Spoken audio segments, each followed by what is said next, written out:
Have you ever ran into an issue with hijackers on your listing? Do you even know what your buy box percentage even is or what that means? Hi, my name is Aaron Farrell with Sellers Arena, and in today's video, we're going to be talking about how you can go inside of your Amazon reports to take a look at how frequently you have the buy box for your Amazon product, and if you're losing the buy box, what exactly you can do in order to try to remedy this. I'll see you on the inside.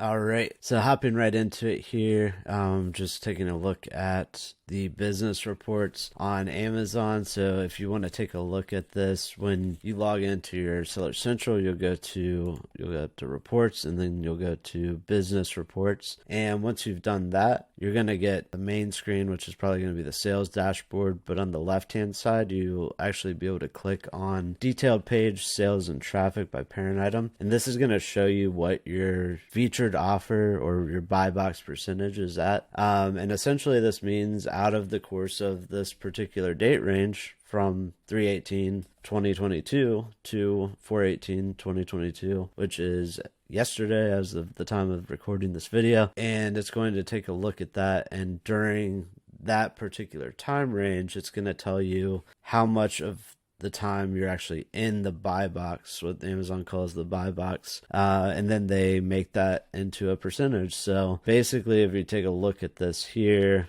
this is the top seller by far on this particular catalog, but the featured offer buy box percentage is at about 96.33%. So while that's not too terrible, like there's always improvements that could be made, perhaps, or within your own control in terms of like the actual buy box percentage. So, but that being said, on this particular account, we know why a lot of these had some issues with the buy box, because there was some problem with not really a problem with the vendor, but it was just another vendor that had some inventory, but they weren't selling a lot of inventory on the product. So it wasn't that big of a deal, because after they sold through what they had, then they weren't going to be selling on the listing ever again after that. But in a lot of cases, depending on what types of products you sell on Amazon, this may or may not be more relevant for you, because if, let's say, for example, you're a reseller, you're going to have a lot more issues with maintaining the buy box than, let's say, a private label seller, who generally should retain the buy box almost 100% of the time, unless, for example, you're selling to retail, where perhaps someone could go and buy an item that was on clearance and then try to resell it on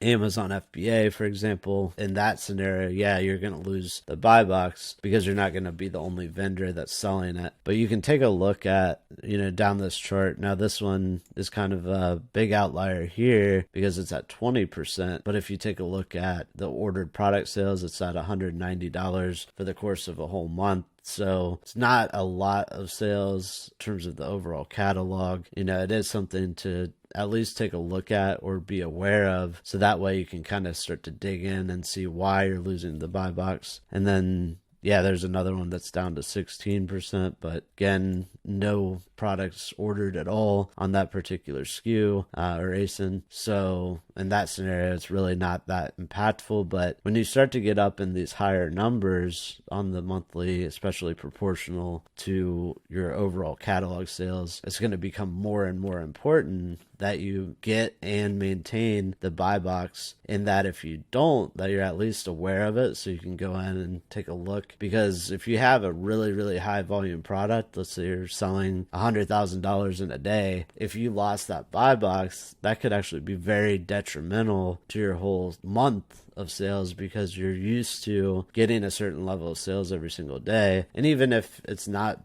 these huge numbers, right? If it's just a standard Amazon account, if you're at a particular threshold and you keep hitting that threshold and you can't go above it, this is something diagnostic that you'd want to go through on your own account across all of your different products to make sure that you're absolutely retaining this buy box, because you could be leaving money on the table. So once you've kind of looked through your catalog, identified any of those, you could go to Amazon and then pull them up. For this particular example, I'm just going to type in a coffee grinder, because I've been looking at those lately, especially these Burr coffee grinders. I've heard they're one of the best in terms of the type of coffee grinder that you can buy, and trying to be more of a coffee aficionado. So definitely taking a look at these, but I'm going to click into this Cuisinart here and just kind of take a look and start to do some analysis on it. So right now, first thing we see right off the bat, price is $59.95. Says it usually ships within 3 days. Now I'm not logged in at the current moment into an account, so if I had Prime shipping on the account that I'm signed in, it's probably going to change this delivery. But the main important thing here is where it ships from and who it's sold by. So you can see in this particular instance, it's shipped and sold by Amazon, because basically they're running through what's called the vendor program, where Amazon buys wholesale from the company and then they sell it on Amazon directly through the Amazon name, direct to consumer. So there's a little bit less brand control in this particular instance. So that's why Cuisinart, for example, doesn't have the buy box, but Amazon is basically the main vendor in this situation. The next thing you want to take a look at is right here where it says new and used 23, and you can actually click on this and you can see all the other sellers on this listing. So it's not only Amazon that's selling this product. You've got some used items here, used acceptable, used very good, a new product here which is at $58.69 with free delivery, so actually slightly cheaper than Amazon. Then you've got a $59.95 free delivery, but it's shipped and sold by this particular vendor here. So this is more fulfillment by merchant. This one's actually fulfillment by Amazon, and they're actually even beating the price by Amazon at the $59.95, but they're still not winning that buy box. So there's a lot of different things that go into that, and I won't go into depth on everything, but in a nutshell, it's like if you're a vendor, you're probably going to have the highest chance of having the buy box, in my opinion. And then after that, probably an FBA seller, and then after that, an FBM or fulfillment by merchant seller, generally who's using their higher end programs at Amazon, and whoever has the best delivery time, because that's really important for Amazon, they're going to try to highlight them first. Yeah, the other thing you could take a look at in terms of your product or your storefront, like this Products 360, they've got almost all 5-star reviews, or it says 100% positive over the last 12 months. So they're going to have a better chance of winning the buy box than, let's say, this one here, even though he's also got, almost a 5-star. It's at 99% positive and only 623 ratings. So depending on, how long you've been a vendor or how many storefront reviews that you have or merchant reviews that you have, basically that's going to be another element that could determine whether or not you get the buy box. Of course, price generally is a big one. So if you have a cheaper price and good delivery, and you've got a decent merchant feedback score, then you have a very, very good chance of actually winning the buy box. But depending on the types of products you're going to sell, this is going to vary greatly. If you're more of a private label seller, you're most likely not going to see all these different vendors. But if you were to sell to retail, then someone got a hold of your product and ended up trying to resell it on here, then that would be the instance where you could perhaps have a hijacker. Or there's instances as well where people are just trying to copy your product and just try to piggyback off of your already established listing, and they're selling something that's completely fraudulent. So in that case, you definitely want to know, and you would definitely want to report that to Amazon, so that way they can make sure to address it. Another thing you can do, if you've got Helium 10, the extension, you can click on this and you can actually go to inventory levels as well. This is another diagnostic that we generally will use if we notice that someone won the buy box over us, just to see who these other vendors are, which fulfillment method they're using. You can find that same information in Amazon, but just as good to kind of be able to visualize everything all in one chart. And you can look at their seller rating, positive feedback percentage, and then their rating count, and then also the price. And then the other thing that Amazon's not showing you for sure is the stock. So basically this is going through and trying to add it to cart and kind of determine how many units the person has in stock. Now, if they've set up things correctly, usually you can make that to where there's a maximum number. Like, for example, Amazon has a cap at 999 units. That could be kind of adjusted on the seller's end, and you wouldn't know if they've got stock protection set up. But basically, for the most part, a lot of people don't even set that up. So you're going to be able to see exactly how many units these particular vendors have in stock. And that can be good for actually trying to determine how big of a threat it actually is. If, for example, someone ended up buying your product and then let's say it got resold on eBay, and then later on someone's trying to sell it on Amazon under your particular Amazon listing. Well, in that scenario, they're only going to have like probably one unit, so it's not going to be that much of a threat. Or if they bought it from a store, they're trying to flip it on Amazon for a higher price than what they paid, they're probably only going to have a handful of units. So as long as you're moving a decent amount of units, it's really not going to be that impactful for too long. But it's good to always be aware of what's going on your listing, so that way you can try to react to it as quickly as possible and perhaps lose out on a lot less sales because of it. Yeah, basically just kind of taking a look at that. Now, in a scenario where, let's say, they're really hijacking you and trying to piggyback off of your listing, now in that scenario, that's going to be a bigger problem, but you're going to want to probably report them to Amazon directly, so that way they can go in and try to delete their particular listing on, or their inventory listed on your listing, and make sure that customers aren't misled or trying to buy a product that's counterfeit, for example. But that's a whole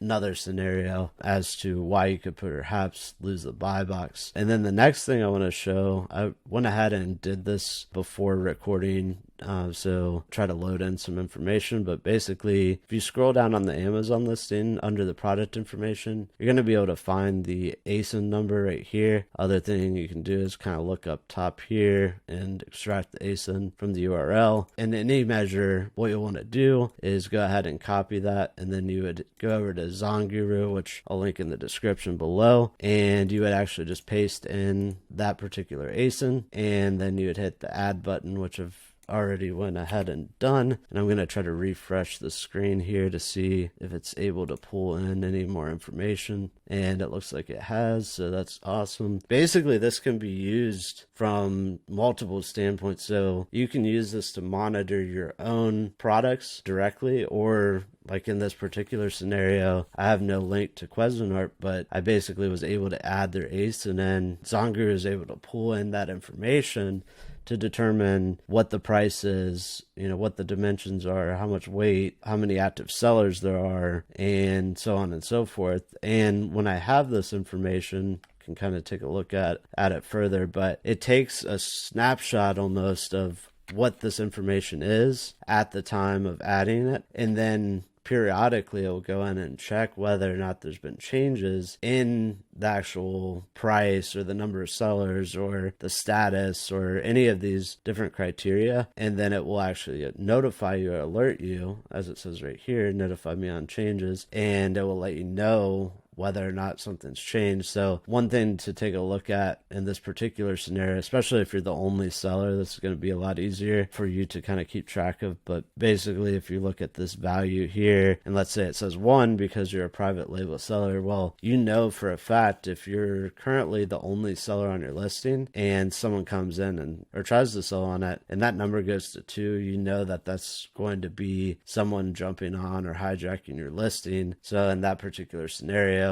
you would get an alert, you'd hop onto your Amazon listing, do some diagnostics there, and try to figure out what situation was going on there, and then try to address it. There's all these other things like the actual category, whether or not it's classified as an adult product, because actually there's been some instances of this getting flagged incorrectly, and then all of a sudden products lose their indexing, so no one could find the product at all by searching different keywords because it was de-indexed basically. So all these things are really, really important. You can monitor the reviews, you can monitor the title. The other thing is dimensions and weight, because if that changes, your FBA fulfillment fees can change. So all these different alerts are extremely important, but not only for your product, but also for your competitor's product, because in the scenario where your competitor runs out of stock, if the active sellers go from 1 to 0, for example, then now all of a sudden maybe you want to start to be more aggressive towards your PPC campaign, target their products, or try to steal a position for a particular keyword or whatever it might be. But it's really good insight to always know and always be aware of what's going on across the board, with your product and with others. The last scenario is if you're a reseller and looking to always maintain the buy box. That's going to be a lot more challenging, because like in this particular example, you've got a ton of resellers and they're all competing for that buy box, and there can only be one person that wins the buy box. So in that scenario, you probably want to start to explore something called a Repricer Tool. And what that will do is it will allow you to set up like a minimum and a maximum of what price you want your product to be. Kind of detects whether or not someone hops on and tries to sell a product for cheaper than you. And if they are beating you on the price, then it could perhaps,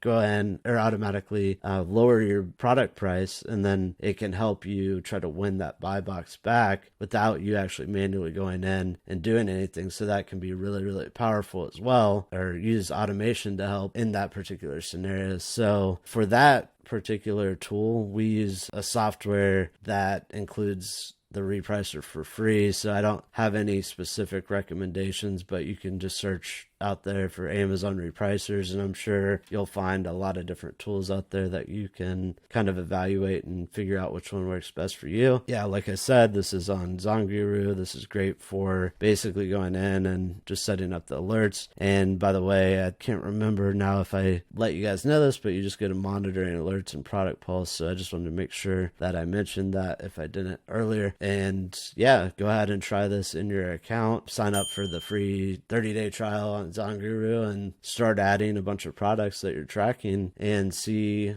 how it impacts your overall business in that 30 days. Maybe you can boost up your revenue, preventing other people from hopping on or whatever it might be. But leave any success that you guys have in the comments below after watching this video. I'd love to hear it. And if you could, go ahead and give us a like, hit the subscribe button, and hit the notification bell to be notified of more videos just like this. I'll see you on the next one. Peace.